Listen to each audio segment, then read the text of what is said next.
ప్రజా గాయకుడు గద్దర్ అనూహ్య నిర్ణయం తీసుకున్నారు.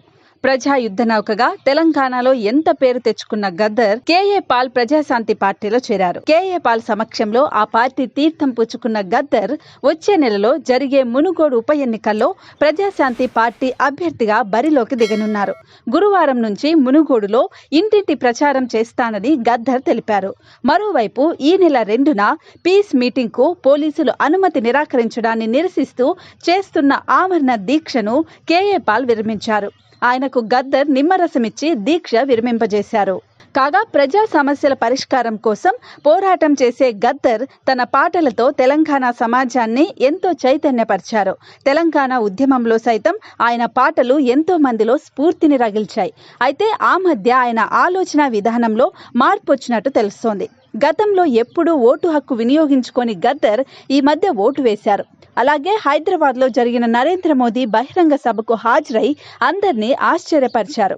అలాగే గాంధీ భవన్ కూడా వెళ్లారు. ఈ క్రమంలో ఆయన కాంగ్రెస్ బీజేపీలో చేరుతారని అనుకుంటే ప్రజాశాంతి పార్టీ వైపు మొగ్గు చూపటం అందరినీ ఆశ్చర్యానికి గురిచేస్తోంది.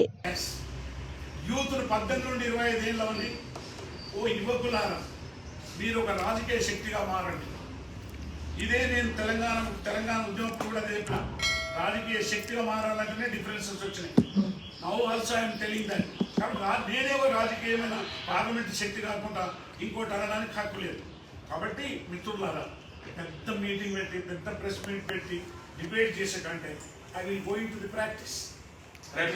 ఇంకో చిన్న ప్రశ్న, తెలంగాణ ప్రజలు గద్దర్ అన్న అంటే ఒక స్పెషల్ పర్సన్ చూస్తారు. ఒక జయశంకర్ సార్ తెలంగాణ ఉద్యమ సిద్ధాంతకర్తను, లేకపోతే ఎట్లుంటారో తెలంగాణలో గొప్ప వ్యక్తులు కొండ బాపూజీ లేక మీకు కూడా ఒక స్పెషల్ ఉంది.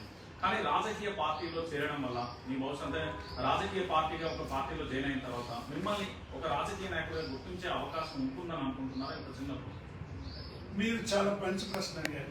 ఎప్పుడు స్టాగ్నేట్ ఉండదు రాజకీయ, ఈ ఎప్పుడు మార్పు చెందుతూనే ఉంటుంది. కొండ లక్ష్మణ బాపూజీ ఒక కాలంలో ఆయనకు విగ్రహం పెట్టాలంటే కూడా ఆయన మోసుకుపోయింది నేనే.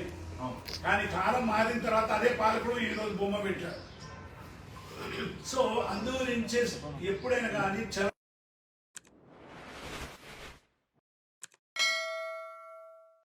Not anything else, I don't want anything else, not the history. నేను గొప్పవాడు ఉండాలని ఏం లేదు. నా బొంద మీద గుర్తులు, స్తూపాలు అన్నీ ఉండి సిద్ధాంతం లేకుండా. కాబట్టి ఇప్పుడు ఈయన చూపించాడు.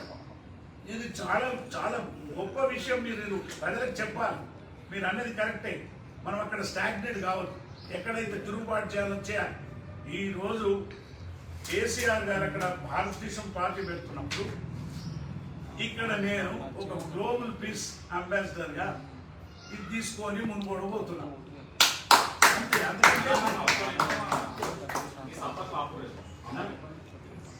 అమ్మా అడగడతాం ఇంకా నాకు వచ్చిన భవిష్యత్తులో ఒక్కటే ఒక కార్యక్రమం. ఇది భారత రాజ్యాంగాన్ని పట్టుకొని మొత్తం పల్లె పల్లె తెలంగాణ తిరగడము, అవసరమైతే గోదావరి దాటి అడవిలోకి పోవడం. అప్పుడు పోయినా కదా 5 ఏళ్ల కిందట. మరి వాళ్ళని మాట్లాడాలి కదా పీస్ శాంతి గురించి. పీస్ టాక్స్ కోసం అప్పుడు పోలేదా? 2004లో పోయినా లేదా? వాళ్ళని రోజుకి వచ్చినామా లేదా? ఇప్పుడు కూడా మళ్ళీ పోవాలి కదా.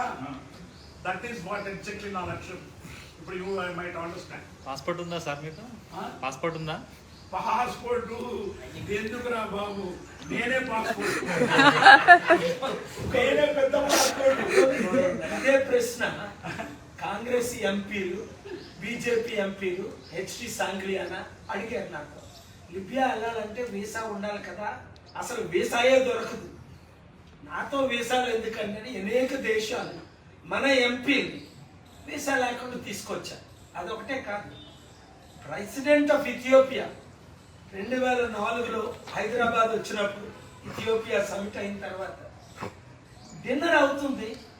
అందరూ మినిస్టర్లు, ప్రైమ్ మినిస్టర్ అందరూ ఉన్నారు. ప్రెసిడెంట్ అడిగా, నాతో రండి, ఎప్పుడంటే ఎక్కడికన్నా, ఇండియా అన్న.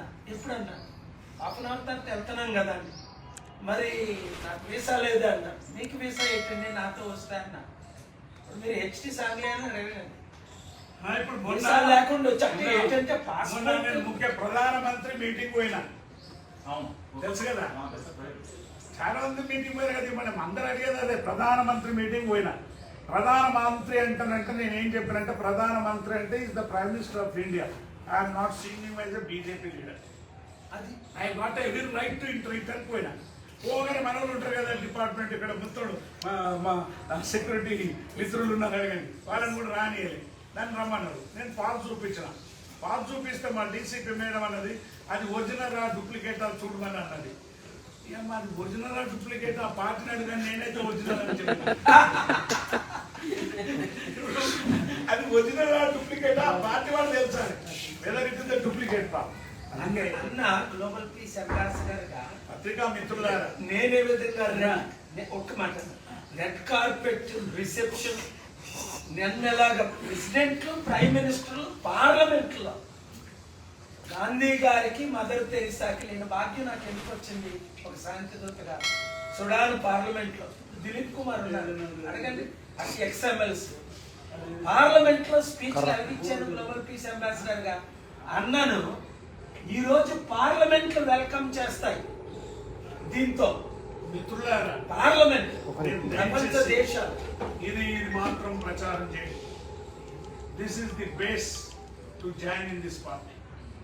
అంతే ప్రధానంగా ఏంటిది, what made you to join in the party. This is the base for me. ఇదే నా పునాది.